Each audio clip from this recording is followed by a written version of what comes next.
Boomnya turun sendiri walaupun nggak dipegang kontrol. Ini kondisi kosongan. Kalau kosongan aman, dia ndak ada turun dia. Tapi kalau muatan langsung hidrolik, lossnya hidrolik loss. Oke, kali ini kita akan coba troubleshooting ya. Saat ada tadi dari customer keluhannya itu boomnya itu turun sendiri saat ada muatan. Untuk lebih jelasnya ikuti video sampai tuntas ya. Ini shop manual pada hidrolik excavator PC 200-10 M0 ya. Kita melihat problem yang tadi itu hidrolik tubnya besar. Langsung kita buka shop manual, kita klik yang kiri bawah ini. Habis itu masuk ke troubleshooting. Habis itu masuk ke troubleshooting for hydraulic and mechanical system. Karena ini hidrolik kan, kita pencet yang tanda panah kanan tuh. Habis itu kita cari informasi mengenai apa ada nggak critical tentang boom driftnya besar, boom speed or power is low. Habis itu paket, nah ini ketemu nih, hydraulic drift of boom is large. Nah, oke. Kita lakukan pengecekan. Caranya seperti apa di shop manual, kita ikutin aja. Nah, ini sini nih. Detail of failure hydraulic boom drift boom yang paling atas sendiri nih. Artinya hydraulic driftnya itu terlalu besar. Jadi oke, cara-caranya ini adalah yang pertama, jika nomor 1 cause atau penyebabnya jika boom silinder, maka kita caranya adalah prosedurnya adalah dengan melakukan ini apa namanya pengecekan pada ini pada oil leakage-nya dari hose di head, sisi head atau boom cylinder itu ini apa saat high idle penurunannya harus sekian. Nah kalau ini kan ekstrim tuh, udah kalau ekstrim tuh ini aja apa namanya kita ukur temperaturnya aja kan seperti oke, kita ukur temperaturnya dulu lah, kita poin 1 dulu. Jadi kalau apa namanya kalau rusak kan akan ketahuan. Barat kata ini ya seperti ini anggap aja silinder.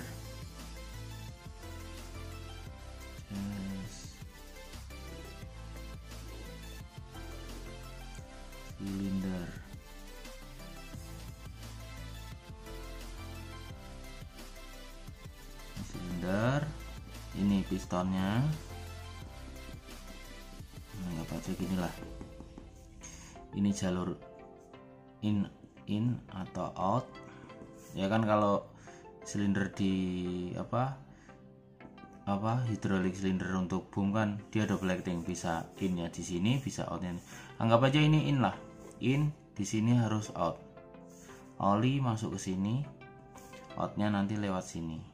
Karena oli nekan sini, oli masuk sini menepati ruang ini, piston akan piston silinder akan terdorong ke sini. Nah di sini ada kontrol valve kan, kontrol valve. Nah anggap aja kontrol valve-nya seperti ini gini. Nah yes, anggap aja seperti ini ya kasarannya. Nah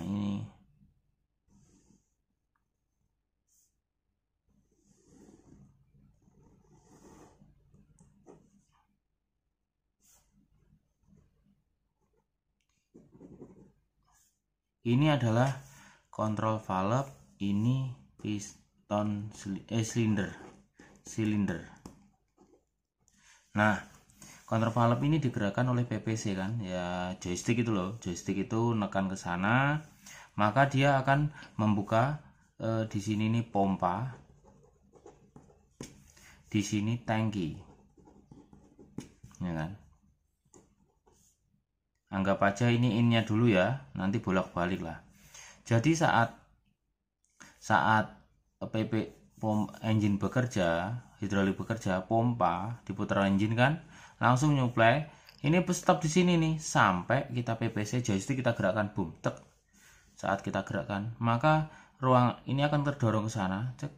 Ini akan dorong ke sana, ruang jalur ini akan terhubung, ini sama ini akan terhubung, maka dia akan tersuplai tuh, tersuplai pressure ke arah sini menuin, boom, akan akan turun atau naik. Contohnya anggap sini, nah dia akan ke arah sini, nekan sini kan. Nah yang ada di unit yang ada, nah saat kondisi berarti kan ibarat kata jika ini apa akibatnya jika kontrol valve ini PPC-nya ini kumatikan, maka di sini valve-nya akan kembali lagi dia akan kembali lagi nutup. Jadi jalur ini tidak akan terhubung ke sama jalur ini. Ini akan tertutup, ini tutup, ini tutup. Berarti suplai oli yang ke sini ini akan habis, akan ada. Nah, apa yang terjadi jika ternyata ini masih bergerak turun, padahal suplai oli di sini ini sudah mati, suplai oli di sini ini sudah mati. Berarti ada dua penyebab. Satu, jika dia itu kita buka aja di tangki kita buka, jika ada oli di sini, berarti ini jalurnya masih terhubung. Jalur kalau apa, dia kan beban di sini, beban nekan ini, ya kan. Jika kondisi oli ini kan dari sini stop. Jika oli dari sini stop, tidak ada oli, tapi ini kondisi masih turun, berarti kan ini tertekan, ketekan, ini nekan oli yang ada di sini. Nah, di sini harusnya tertutup, harusnya terblok gini. Jika ternyata di sini ada aliran oli, berarti kan di sini ada ngerembes tuh. Padahal artinya kan nutup. Tapi jika di sini ada oli, berarti di sini ada rembesan. Berarti bisa dipastikan kerusakan di kontrol valve. Tapi jika di tangki saat kita cek tangkinya ini tidak ada oli yang masuk ke dalam tangki, berarti kita akan konsen di hidrolik silinder. Kenapa? Jadi ruangan ini karena ini beban, ini oli yang ada di sini nih kena tekanan oleh beban, dia di sini terblok oleh kontrol valve, nggak bisa keluar. Akhirnya di sini karena ada kerusakan, dia akan naik mengisi di sini lewat sini, baru memenuhi sini. Ini akan turun. Seperti itulah prinsipnya boom drift. Jadi boom turun sendiri silindernya. Nah, jika berarti kan ada dua kemungkinan. Kita yang pertama adalah kita cek dulu tangkinya keluar oli apa enggak. Jika keluar oli, berarti kerusakan ada di area kontrol valve sistemnya. Kita akan konsen pengecekan di kontrol valve. Tapi jika yang saat di sini kita buka return hydraulic tank itu tidak ada oli yang nyuplai ke sini, tapi ini tetap turun, berarti kita konsen untuk ngecek temperatur. Karena namanya di sini ada orifice, di sini piston, di sini dilewatin oli. Jadi berat kata seperti ini. Nah, anggap aja ini adalah oli, aliran. Saat melewati orifice ini,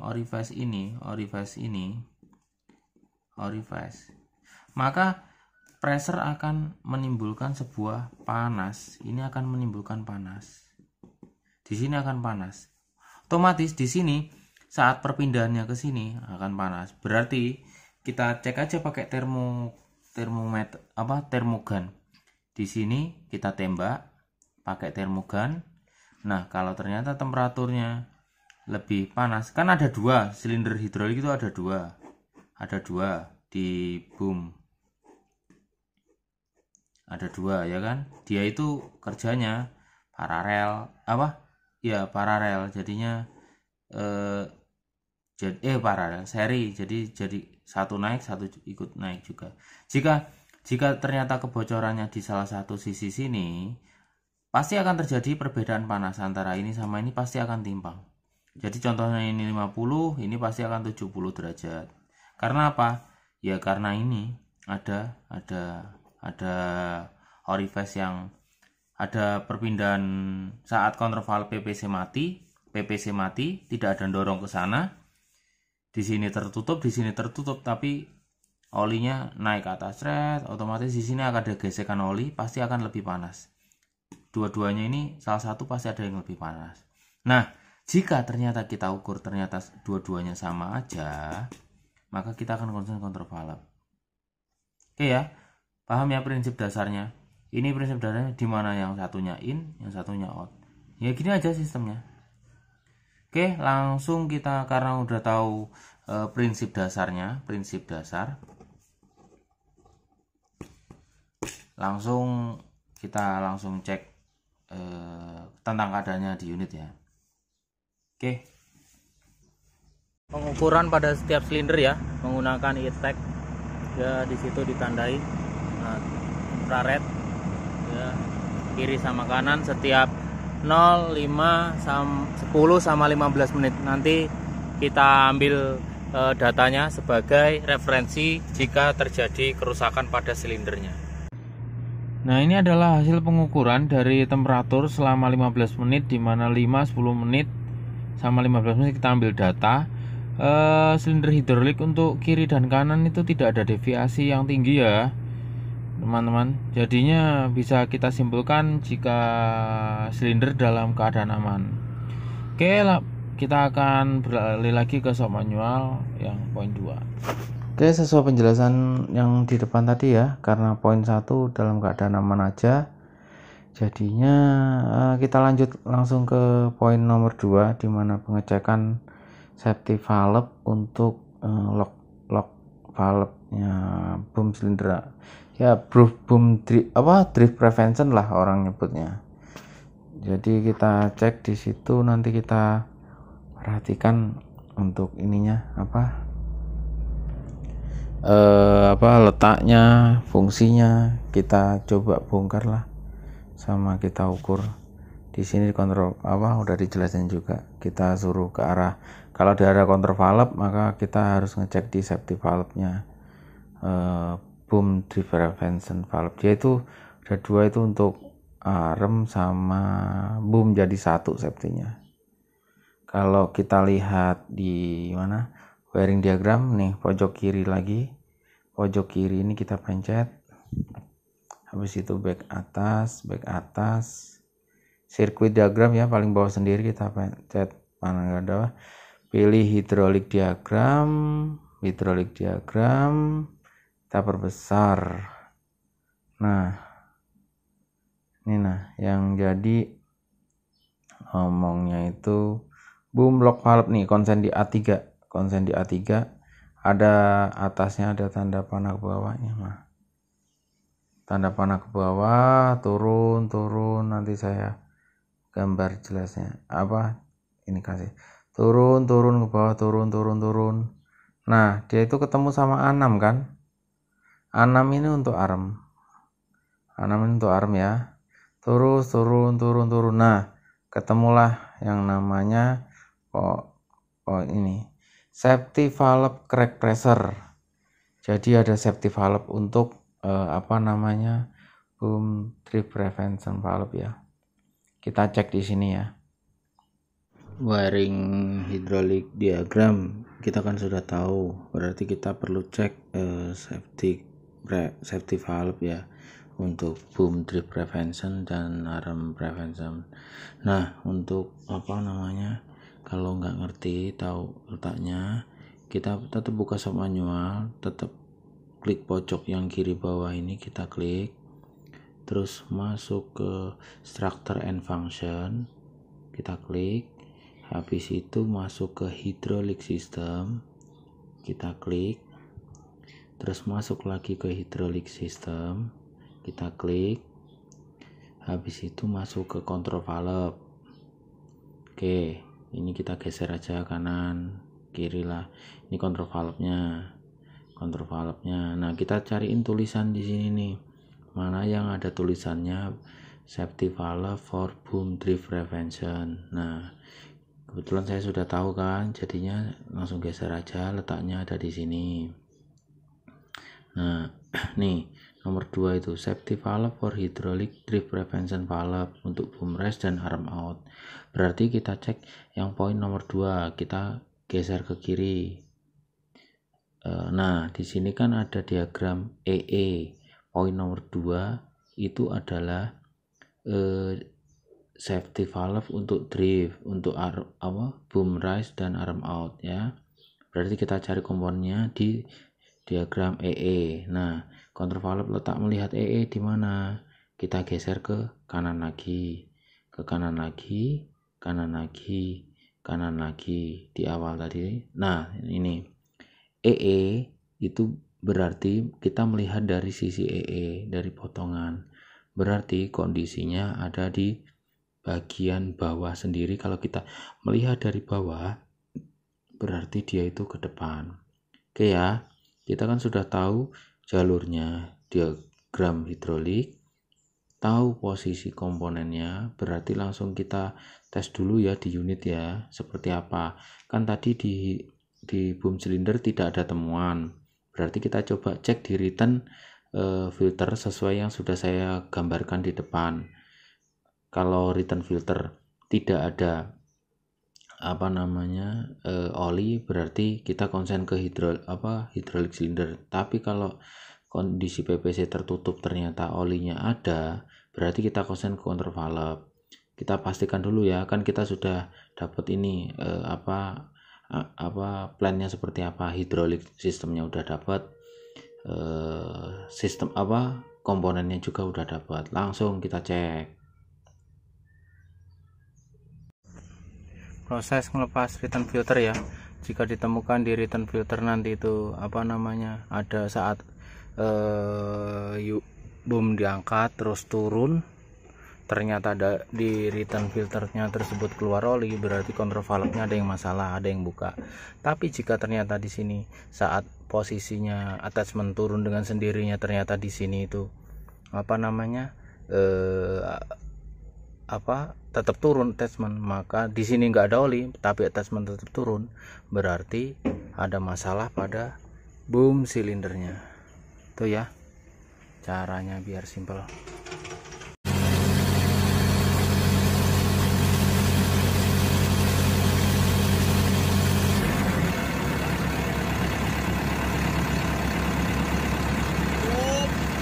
Kita akan coba cek boom valve-nya ya. Ini kita akan bongkar, kita lihat dalamnya dulu lah seperti apa.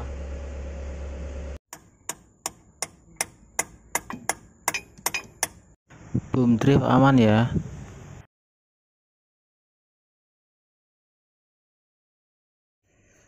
Untuk safety valve-nya boom sama arm sudah pernah dilakukan pembongkaran. Ini bekasnya, ada bekas kunci ini bekas kunci ini.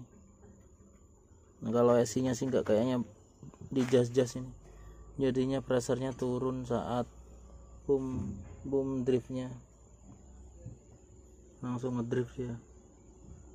Nah, kuncinya ringan, kita puter itu yang pakai obeng min itu, yang sini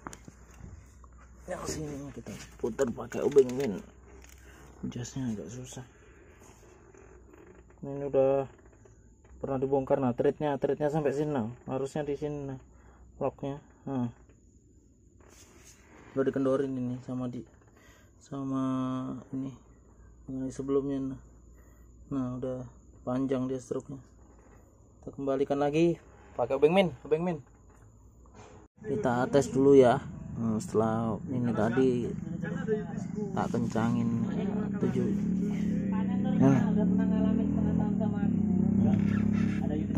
7 putaran ini tadi, yang 7 putaran. Habis itu kita tes dulu seperti apa dia. Untuk boomnya masih ngelos sendiri enggak ya, kita tes lah ya. Kembalikan dulu ini semuanya. kembalikan hostnya, kembalikan dulu, baru kita action lagi dengan tes performa. Drone tes udah bergoyang coy, nggak ada error lagi.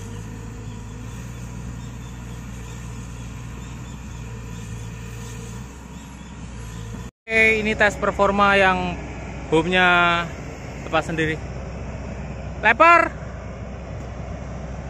Oke, sip, jos, mantap.